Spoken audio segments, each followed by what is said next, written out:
The baked potato changed my life. Baked potato showed me the way. If you want to know what's wrong or right, listen to what baked potatoes say. I think that's enough, sweetheart. I'd like to be stuffed. I'd like to be stuffed. I want to have cottage pie and potato stuffed. I haven't even been on the gin. Imagine if I'd had one, what I would be doing right now with these potatoes. The mind boggles. I'm stuffing a potato today, John, with, I'm going to turn, right, I'm being serious now. I'm going to turn these little potatoes, right, I'm going to take the potato out, I'm going to fill them with cottage pie beef, topping them with potato, with a little bit of butter in, salt and pepper, and a bit of chopped up spring onion on top, and making little mini stuffed potato cottage pies. See? Yeah. Where on earth did you get that idea from? From my brain. Shall I ask you that question again? You said, oh, I've got a really good idea. Why don't you do something like that? And I said, yes, great idea. So it's your idea. Yes, you're brilliant. You're wonderful. Fabulous. Right, bear with, because I'm just going to grab a pan over here. This is hot. This has just come out of the oven. I've got hair in my mouth. No, it's my own hair. Come here. I have fried some beef off. Well, you did this. You fried some beef off a moment ago while I was cutting these up. So that's been fried. In here, I have softened some onion, garlic, celery, carrot, in a little bit of leftover oil from the beef. I've added a couple of bayleaves, torn them in half because then you release that flavour, and some chopped thyme and parsley. Okay, so I've just done all of that. Now I'm going to add the beef.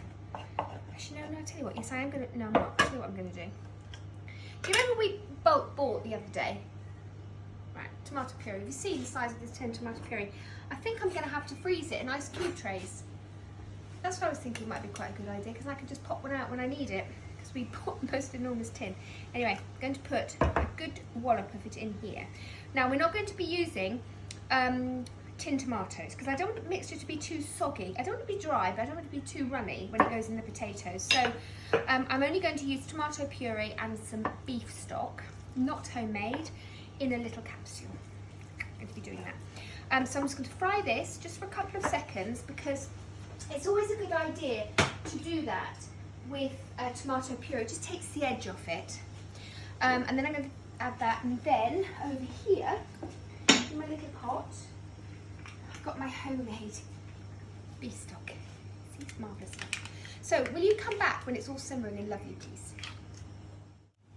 So, the mince behind is just simmering away gently. I put also some Worcestershire sauce in there, a little bit of soy sauce, and a sprinkling of oregano as well, just to give it a little bit more woof.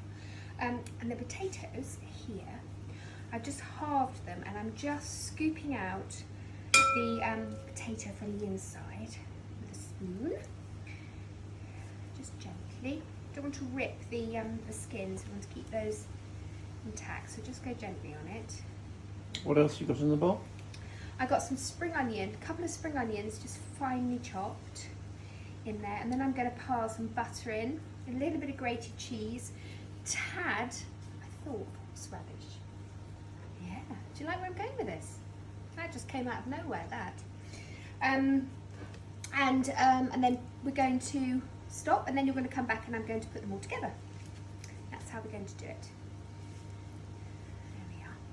You looking forward to these? I am. They are very delicious. I have got a stuffed baked potato recipe in my book. Two of them. One is with bacon and mushroom, and one is with smoked haddock and red onion and red peppers, which is really nice, spring onion red peppers. There's something about one of these. I wrote about it in my book, and I said it's like the indigenous food of my childhood. I remember having them a lot, stuffed jacket potatoes, and they're just like a big cosy eiderdown, aren't they? You know, when you dig into one of these, it's comfort food at its very best, I think. And they're not expensive to make. They're cheap. They're a cheap dish. And look how much you get out of it, and you could feed quite a lot of people with just a few potatoes. Okay, so pile some butter in there. We'll also put some salt and pepper.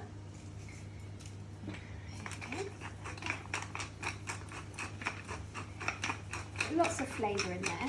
Let's go and find the horseradish. Now I've said that, I hope you got some. It's in the door. Is it? Yes. Let's go and Lovely. So this is the actual sauce. It's not the grated horseradish. If this was the purely, where have all our teaspoons? Over there. If we used grated horseradish, it'd be too strong. Okay, so just go with the sauce. Okay, we don't want it to be too overpowering. It's just it's a background flavour. Okay, in this, I'll just put these over there. Grab some of this beautifully grated cheese. Who did that? Who did that? Oh, my pixie. Your home ec again. Okay, so let's mash this all together. Getting that butter melting in there. So ideally, as you can see, it's best to do all of this when the potato's still hot. Don't let the potatoes go cold because the butter won't melt. But if you only have got cold potatoes left over, which you want to stuff, just melt the butter down to soften it in a microwave or in a pan so you can add it. Because you definitely want to have a little bit of butter in here, but I'm going to put a little bit more butter. We're going to do it. Let's do it. Let's do it. We're going to stuff these little beauties. Let's do it right. I sounded slightly Australian then, didn't I?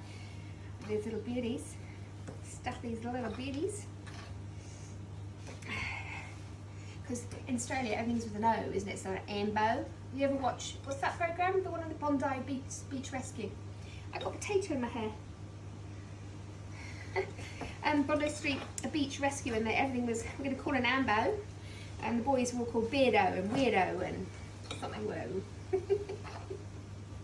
I'm in a jolly mood today, aren't I? Do you think I'm a tad irritating, John? That never crossed my mind. Alright, so potatoes done. Just got to wait for the mince and then we're going to put it all together. See how rich this beef is? So all that tomato puree makes it really glossy and deep and rich looking. Plus a little bit of soy sauce always helps as well. So I'm just going to have a little taste. As we are running out of teaspoons, I don't know where they've all gone. Just have a little taste, make sure there's enough seasoning in there.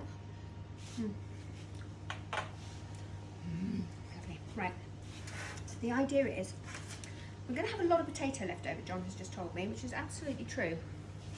So we might have to make another little mini on its own cottage pie. Let's start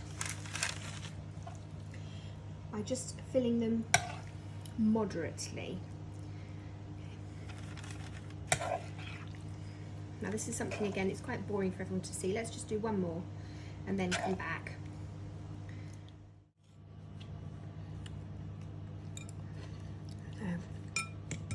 Just put a little bits of potato on top. This is what it's saying, isn't it? La la la la la la la la, stuff me baked potato. La la la la la la la, cottage pie baked potato. Dumpty dumpty dumpty dum. Stuff me baked potato. I tell you who I want to do a little shout out to. My lovely friend Ben Ebrel from Sorted Food. You know the Sorted Food boys? Lovely Ben. He showed me a little bit of love on his live the other day, it's still live, and he'd made my cheesy biscuits. And he was so sweet and very generous and lovely. He is a lovely boy. And I have to say, his friend that was he was doing it with Matt, he was talking about the Beeb's Good Food Show when I first met the Sorted Boys, which was a few years ago. And I got a little bit, well, I had a lot of fun with them till 3 o'clock in the morning. And I thought that I could carry on drinking Cointreau and ice with a load of 28 boys when I was in my 40s. It was never going to, you know, because I just couldn't keep up because I'm so old and decrepit. Anyway, lovely chaps. So Ben, I think this is for you because this is like a lovely hug and a cuddle, this dish. So I'm sending this one to you as a thank you for being so sweet about me the other day and about my biscuits. So a lovely big cuddly baked potato just for you, my sweet. I hope you enjoy it, I really do. Now I've got a little bit of mince left over, and I think this mince, the amount that I've done, which is just about 500 grams of minced beef, would do 6 jacket potatoes. So I think when I write the recipe up, this is only 5 potatoes. I think we can go for the full 6. And then that would be the perfect match of minced potato. Just add the last couple of bits. And then I'm going to put on top of this a little bit more cheese. And pop them into the oven, 180, for about, until they're brown and bubbling. So I'll tell you when they come out how long they were in for. Look at these little gorgeous golden nuggets of naughtiness. They look lovely, don't they? You going to give this one a go? They look lovely. Yeah. Should I get in there and just have a try? Just go for it. Because they're so crispy on top with that cheese and the potato, and then I'm just going to dig in. Then of course you see you have the delight of that lovely crispy skin underneath as well, which is kind of the last thing that you have. Oh my god, it's really good. Oh, it's so good. And there's a helicopter again. Oh, I'll tell you, John. Delightful, really delightful. Not expensive, easy to make, so easy to make. I think these are a perfect little naughty supper dish.